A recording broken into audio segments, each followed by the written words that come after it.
This is every Nintendo system explained in one word. First up, we got the NES, and I think that a good word to explain this one is classic. It's the first ever Nintendo system, so obviously this one's a classic. Now for the Game Boy, I think that novel is a pretty good word for this one. I mean, it was Nintendo's first ever handheld system, so I think that at the time of its release, this one was a novelty to have. As for the Super Nintendo, I think that this one is an upgrade. I mean, if you really think about it, the Super Nintendo is an NES, but a whole lot better, so calling it an upgrade is definitely the right word for it. As for the Virtual Boy, I think that the word for this one is pretty obvious. Red. Enough said. Now, the Nintendo 64 is definitely generational. Considering the fact that this was the first ever 3D console, I think that it's safe to say that this system was a generation-defining one. On a similar boat to the Super Nintendo, the Game Boy Advance is advanced. It's essentially what the Super Nintendo was to the NES, but since we already used Upgrade for the Super Nintendo, we're just going to use Advance for the Game Boy Advance. The GameCube, however, was a bit quirky. Nintendo made a lot of weird decisions with the GameCube, like having Luigi's Mansion be a launch title rather than a new Mario game, and Mario Kart Double Dash being different from the rest of the Mario Kart series, but just because it's quirky doesn't mean it's bad. With the DS, Nintendo decided to get a little innovative. I mean, going forward, Nintendo decides to have some sort of gimmick for every system after this one, so I think it's fair to say that the DS was pretty innovative.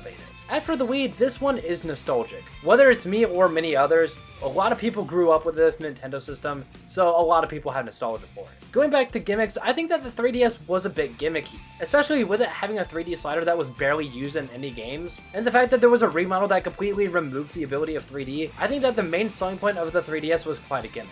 Unfortunately for the Wii U, it was a failure. Whether it be the confusing marketing or just straight up bad ads, this console will forever go down as Nintendo's biggest failure. As for the Switch, I think that this one was pretty successful. I mean, at this point, I think it's just behind the DS in terms of sales, and I definitely think it will pass the PS2 by the end of its life, so saying that the Nintendo Switch was a success is definitely an understatement. I think that this system will go down forever as one of, if not eventually, the best-selling console of all time. And finally for the Switch 2, this one is a sequel. I mean, as the name implies, this is essentially just the Switch, but better in every way. And that's every single Nintendo system defined in just one word. Do you agree with what I say? Let me know down in the comments.